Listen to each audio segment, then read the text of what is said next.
Estás escuchando una producción de Lowpod.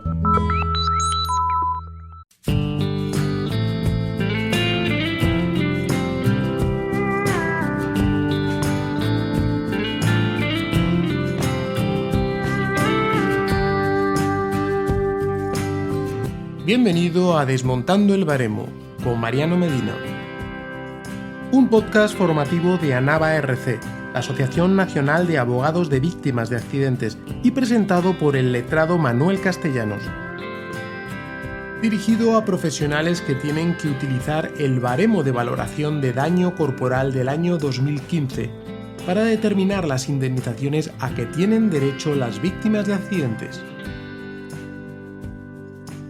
Pues hola a todos, hoy vamos a estrenar los podcasts de la Asociación Nacional de Abogados de Víctimas de Accidentes y Responsabilidad Civil, ANAVA. Estrenamos este nuevo formato para dar herramientas tanto a nuestros asociados como a los compañeros abogados especialistas en responsabilidad civil y seguro, incluso para jueces y magistrados, también forenses, peritos, cualquier especialista o experto en la materia que quiera profundizar sobre el baremo de la Ley 35/2015 de 22 de septiembre y todo lo que rodea a esta norma que realiza la valoración de daño corporal de las víctimas de accidentes. Para iniciar el podcast, pues tenemos a la mejor persona, la persona más indicada para que desgranemos el baremo, y es a nuestro querido maestro Mariano Medina Crespo, que evidentemente pues sobra su presentación. No solamente es doctor en Derecho, sino el más reputado especialista en la materia, sino que además pues es autor de numerosos manuales especializados en la materia, ponente en multitud de conferencias y congresos, y, como digo al principio, un maestro para todos. Con él estaremos en varios capítulos porque queremos analizar el baremo para que, como píldoras, podáis acudir a estos capítulos, y cada vez que tengáis que hacer alguna alegación o algún recurso, algún escrito o una demanda, o incluso dictar una sentencia, o incluso hacer un informe de sanidad forense, tengáis claro los conceptos del baremo para una mejor utilización. Y qué mejor que Mariano, que estuvo en su día en el grupo de expertos que confeccionó esta norma hasta que él quiso y dejó ese cometido, y ahora pues vamos a estar analizando este baremo. ¿Qué tal, Mariano? ¿Cómo estás? Nada, muy bien, viejito. Bueno, la edad no se lleva en el carnet de identidad, es decir, que tú tienes energía para dar y tomar.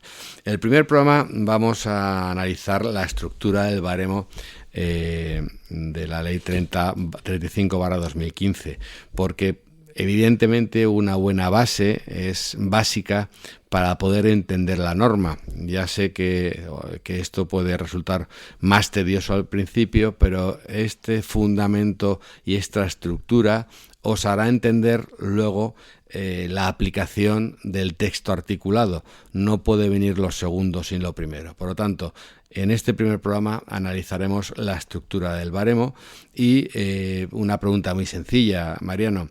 Desde tu punto de vista, ¿qué ha cambiado entre el baremo del 95 al baremo actual del 2015?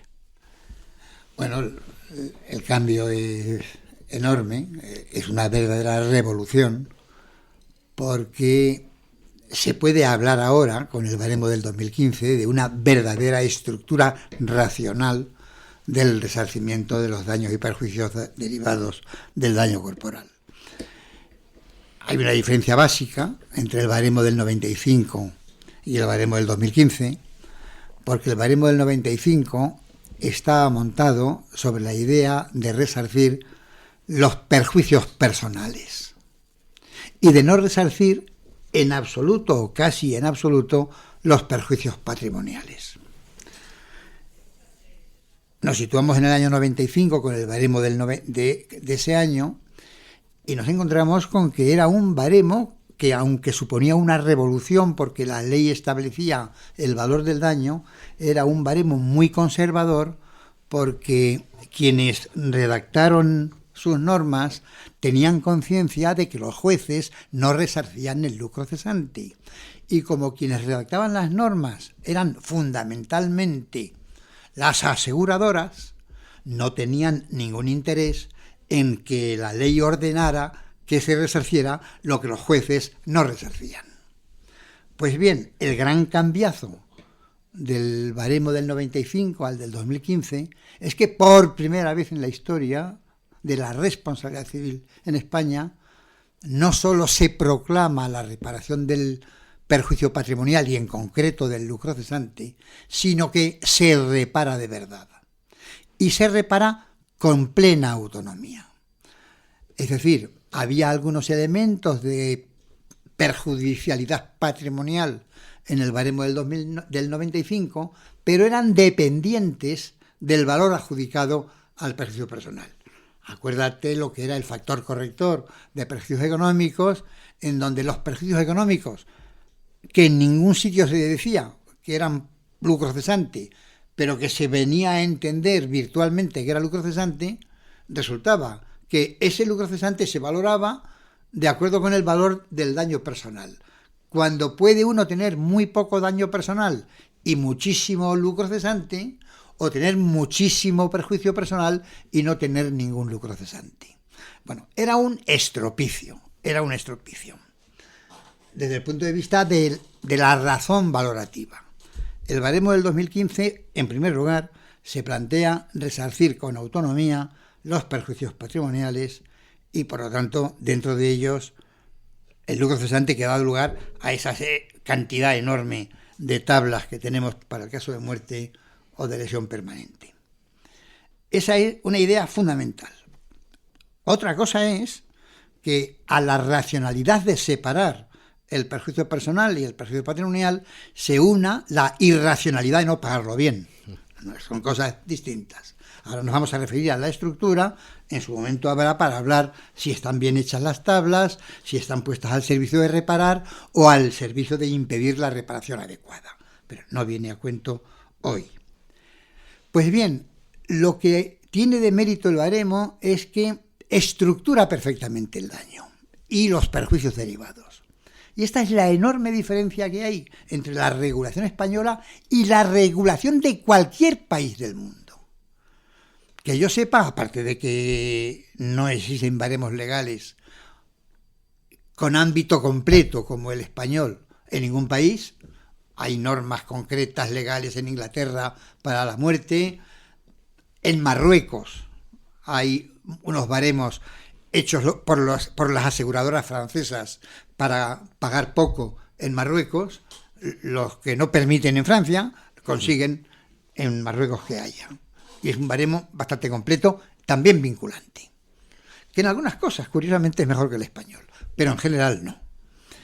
Pues bien, en este baremo español se parte del concepto de daño corporal y se distingue lo que es, digamos, el daño corporal emergente, la pérdida de la carne, la muerte, es decir, el daño radical, la muerte, el daño emergente temporal, la lesión temporal, el daño corporal emergente permanente, las secuelas.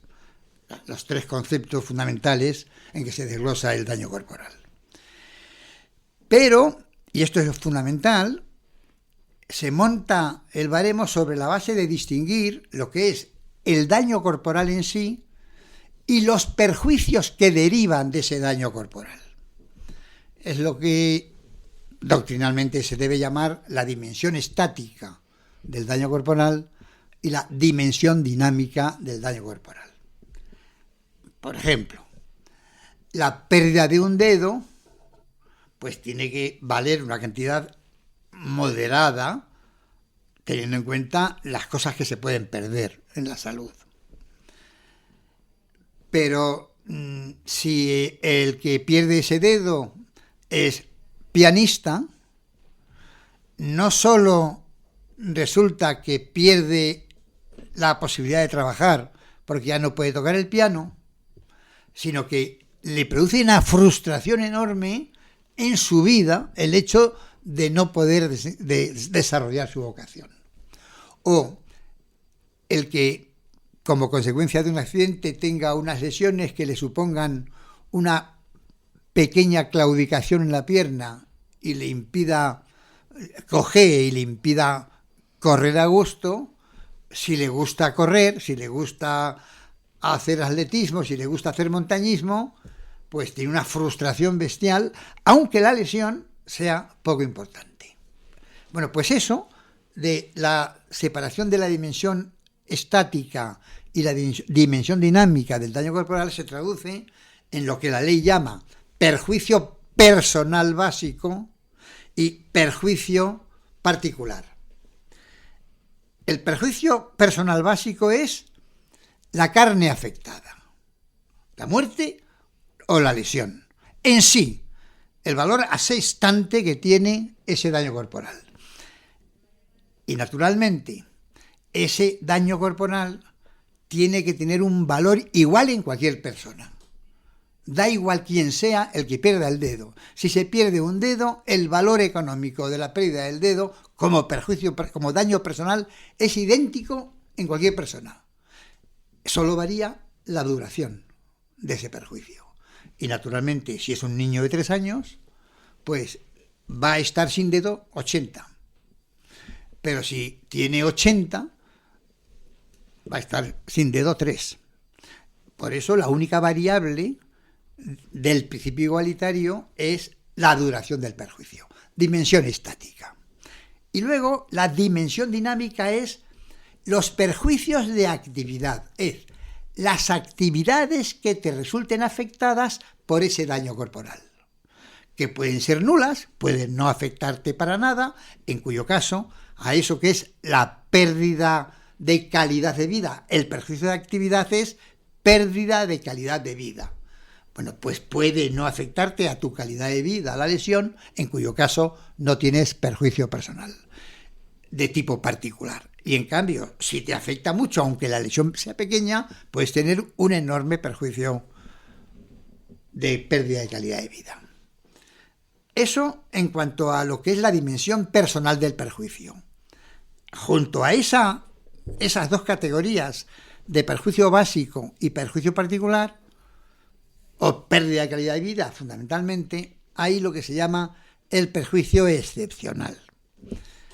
Está mal definido en la ley, porque no interesaba definirlo bien, porque se intentaba que funcione y no funcione al mismo tiempo, que esté previsto y no se pague, que es la gran aspiración del sector asegurador.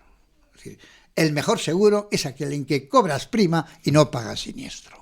Bueno, pues eso es un factor influyente en el texto del baremo del 2015. Los perjuicios excepcionales, dicho muy someramente, son aquellos perjuicios que existen y que no están tipificados, que no son ni perjuicios personales tipificados ni perjuicios particulares tipificados y que tienen suficiente relevancia como para que tengan que resarcirse. Bien, por lo tanto, fijaros que el sistema se monta sobre un doble trípode. Doble porque por un lado están los perjuicios personales y por otro lado están los perjuicios patrimoniales. Doble. Trípode porque los perjuicios personales pueden ser generales o comunes, extraordinarios o particulares, excepcionales. Y con los perjuicios patrimoniales sucede lo mismo. Pueden ser los ordinarios, pueden ser especiales o pueden ser excepcionales. Por eso yo digo que el baremo está montado sobre la teoría normativa del doble trípode de circunstancias de índole dañosa. Bien, pasamos rápidamente porque esto no debe ser un monólogo y me puedes interrumpir y me puedes preguntar lo que quieras. Lo que estábamos hablando es, evidentemente, de esa vertebración del daño que es el gran logro de este baremo y es el avance frente al baremo del 95. Baremo del 95 que recordemos que era unas tablas que tenía una conocida compañía de seguros para valorar las invalideces de sus pólizas, y de ahí pasa la orden ministerial de marzo del 91 y por arte de birlibirloque termina siendo un baremo con la misma terminología que tenía esa compañía de seguros. Dicho esto, pues tal y como me estás contando la estructura del baremo, me has convencido, es un baremo maravilloso. Es un baremo magnífico. Pero ahora te traslado la pregunta al millón. ¿Este baremo mejora, empeora, lo deja igual? ¿Mejora pero genera dificultad? ¿Otorga para quitar? ¿Qué está pasando con la aplicación del baremo desde el año 2015? Bueno, es decir, la cosa no es fácil porque... digamos, la resultancia económica del baremo del 2015 es muy compleja. Los que pusieron las cantidades siempre aspiraron a la igualación de los resultados con el baremo anterior. Y hay montones de casos en donde se descubre el truco del almendruco. Una idea digamos, fundamental, mental, de quienes ponían las cantidades, era el que no subieran las indemnizaciones, aunque se dijera que sí. La idea consiste en proclamar que se sube e impedirlo de verdad. Un punto. Otro punto era que hay algo que la experiencia demuestra, y es que a una compañía de seguros no le duele pagar los perjuicios de un tetrapléjico. Eso no le duele. Lo que le duele es pagar los 15 días de la lesión de un tío. Porque lo que vale dinero es lo pequeño. Y entonces, una de las características del baremo es que, mejorando la protección de los grandes lesionados, se constituye la desprotección de los pequeños. Es decir, se protege a muy pocos y se perjudica a muchos. Eso. Y en términos cuantitativos, económicamente es mucho más rentable para las compañías de seguros. Eso es así, y eso... Bueno, yo me acuerdo que decían, no me acuerdo ahora la cifra, cuando se aprobó el baremo, que iba a haber una subida, no sé si decían del 16%, y yo, que no sé de economía y tampoco puedo chulear de gran intuición, yo dije que no me lo creía. Y en unas reuniones que hubo yo dije, no me lo creo, eso es falso. Y ha sido falso. No subieron nada. Y siguieron bajando primas las compañías porque podían competir por eso. Pero fíjate, al haber sacado tú la palabra vertebración, has hecho el resumen perfecto de lo que yo estaba diciendo. Porque esa es la gran aportación del baremo del 2015. Porque tenía vertebración el baremo anterior lleno de trampas. Vertebración lleno de trampas. Y en cambio el baremo del 2015 lleva a sus últimas consecuencias la vertebración del daño. Eso, la enorme virtud que tiene. Con lo cual tenemos una preciosa vestimenta, prácticamente inmejorable, pero que hay que mandarla a un buen sastre. Y esa es la utilidad de la estructura del baremo. Esa es la estructura del baremo. Y la utilidad básica. Sí. ¿Y qué consecuencias tiene eso de tener y que no tiene? ¿Qué consecuencias tiene todo lo que estás explicando, que al final se viste muy bien? Y hay una cosa que dices mucho tú, que yo lo he tomado nota y nuevamente cuando informo en los juicios se lo recuerdo a su señoría, que al final utilizan el baremo como un corsé impeditivo, cuando el baremo en teoría, según los fundamentos y según la explicación de por qué está ahí, el baremo está para favorecer el resarcimiento y no para impedirlo. Y los jueces, de forma recalcitrante, lo que utilizan es el baremo para impedir. No, es que aquí hay una coma, aquí dice que es como los juicios excepcionales, tan excepcionales son que son prácticamente imposibles de otorgar. Entonces, ¿qué consecuencias tiene el que un baremo sea tan, en teoría, que proclame la total indemnidad y que luego la limite, que es lo que está pasando en el baremo actual? Hombre, primero, hay unas consecuencias de futuro, hay unas consecuencias de presente, pero me voy a referir a una consecuencia de futuro, porque es un tema muy debatido, y poco combatido. Me refiero después a las de presente. Al vertebrarse el daño, al separarse lo personal de lo patrimonial, al distinguirse bien los daños emergentes de los lucros cesantes, al racionalizarse el resarcimiento del lucro cesante, el mundo asegurador, con muy buen criterio, decía: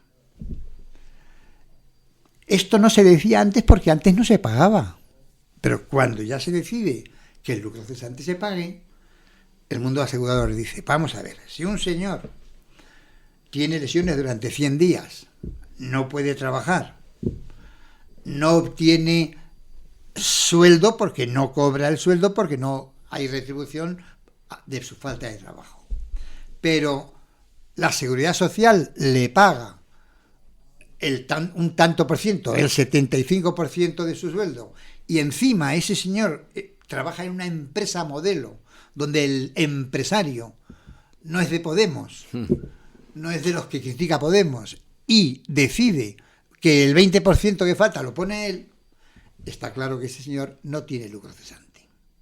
Esta idea de que hay que suprimir de lo que es el lucro cesante lo que te pague la Seguridad Social es una idea elemental y correcta. Y por eso las tablas de lucro cesante están montadas sobre la idea de calcular: este es su nivel de ingresos, esto es lo que él hubiera ganado el resto de su vida vivo, o lo que hubiera ganado si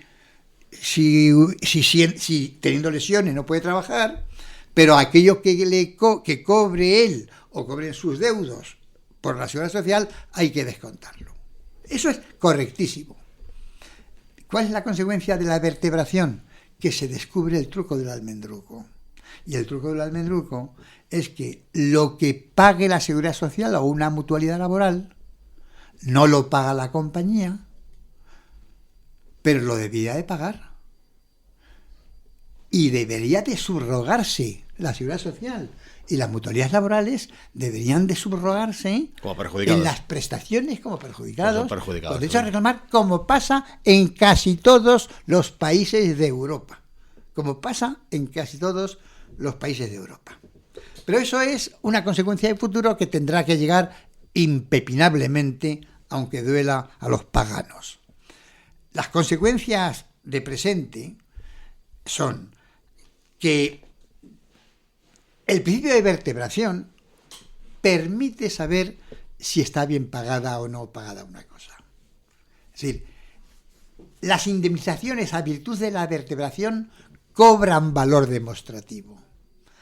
Porque se vertebran, puedes ver si se paga bien o se paga mal. Y eso es fundamental si se tuviera voluntad política de cumplir el principio de reparación íntegra, porque es que se puede perfectamente analizar si son correctas o no son correctas las determinadas partidas.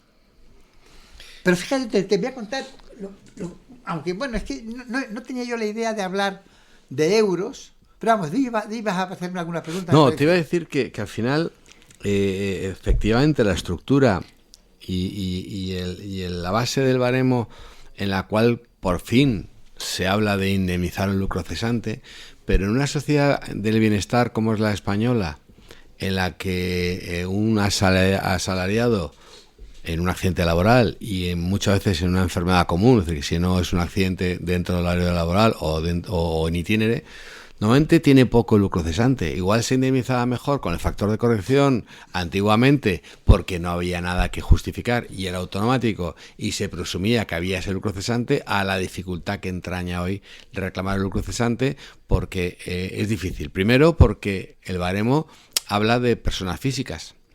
Aquí el lucro cesante quien lo tiene muchas veces son o los autónomos o las personas jurídicas.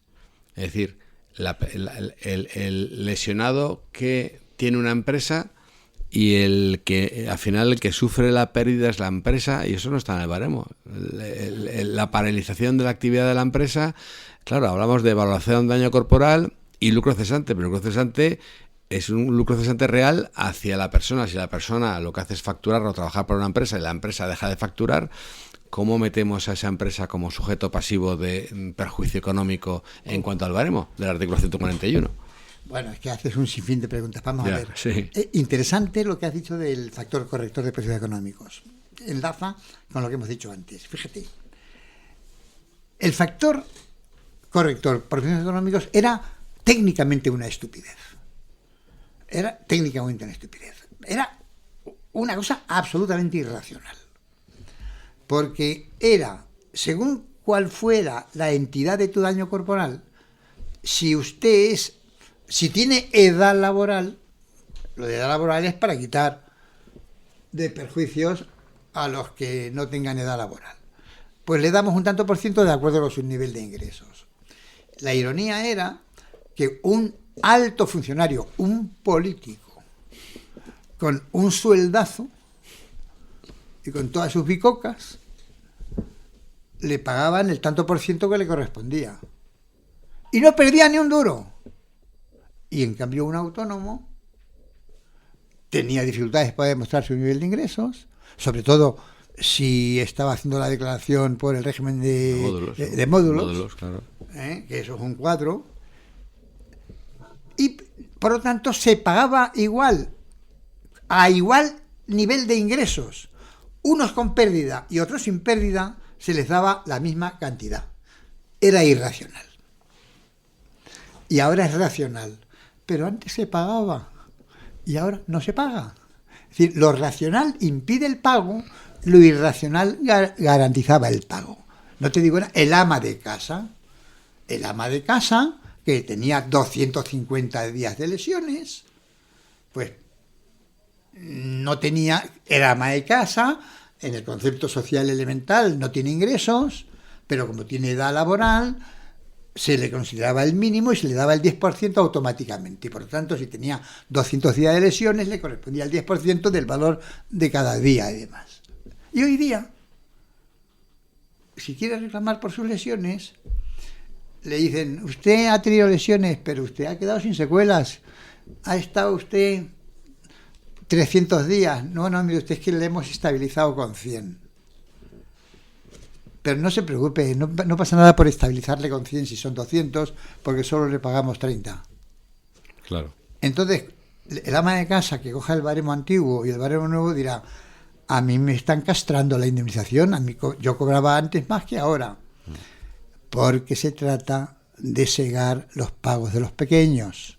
Es el pago de los pequeños. Que eso se está consiguiendo, evidentemente. Eso está consiguiendo, sí. Eso, por un lado. Y luego, por otra cosa, que de lo que me has dicho, hay algo que me has dicho antes también. Las empresas. De las empresas. Bueno, yo eso, me gusta que me saques esa pregunta, porque es algo que yo he reflexionado muchas veces, porque el ejercicio te hace ver los casos. Y yo lo llamo a ese fenómeno, como es aplicar la doctrina del levantamiento del velo invertida. Es decir, si tú eres titular de una sociedad unipersonal y tienes un pleito laboral con tus trabajadores y te lo ganan a la empresa, levantan el velo y dicen, pero es que la empresa y ustedes son los mismos. Correcto. Son los mismos. Por lo tanto, usted que tiene un chalecito a su nombre y no de la empresa, el chalecito que está a su nombre responde de la deuda social. Se embarga. Que usted es el dueño, que eso es una propiedad de usted. Bueno, pues es una doctrina correcta la del levantamiento del velo, invirtiéndola también. Claro. Es decir, si lo mismo que se te levanta el velo para lo malo, se debe levantar el velo sí, para lo bueno. Claro. Y decir, oye, usted, no, si usted es empleado de su empresa, si usted tiene una nominilla, usted se ha puesto una nómina en su empresa y cobra usted todos los meses solo 1.500 euros. No me diga que la empresa ha perdido mucho dinero. Pues sí, porque todo lo que pierda la empresa lo está perdiendo él. Y esto vale para el caso de la sociedad unipersonal o para una sociedad pluripersonal donde los otros socios son tu mujer y un hijo tuyo. Evidente. Y eso debería de resarcirse como perjuicio personal. ¿Por qué? Por el levantamiento del velo. Correcto. Por eso, eso es una cosa que se me ha ocurrido gracias a lo que has apuntado. Bueno, tendremos más ocasiones para seguir abundando en el baremo. La verdad es que había iniciado este primer programa inaugural diciendo que íbamos a repartir pildoritas, pero ya son pastillas más severas, porque Mariano tiene esa capacidad tan increíble de desarrollar también sus conceptos que evidentemente no se puede hacer simplificando, sino que para que entendáis todos los conceptos los tiene que desarrollar para que veáis que no son fruto de la improvisación, sino de un trabajo y de un estudio profundo de la ley. Bueno, pues despedirnos en este primer capítulo, dar las gracias a Mariano Medina.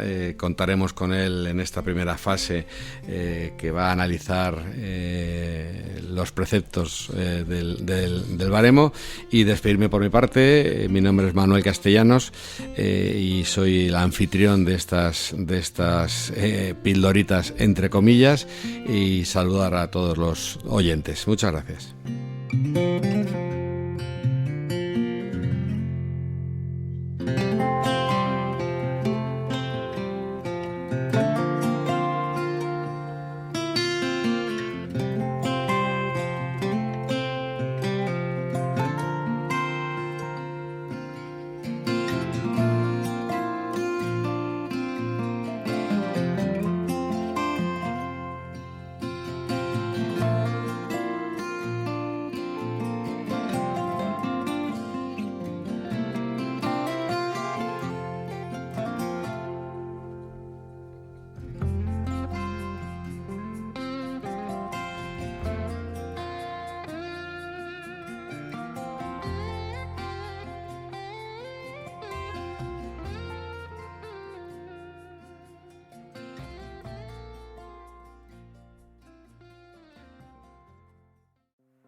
Cada vez son más las marcas que apuestan por el podcast como herramienta de comunicación.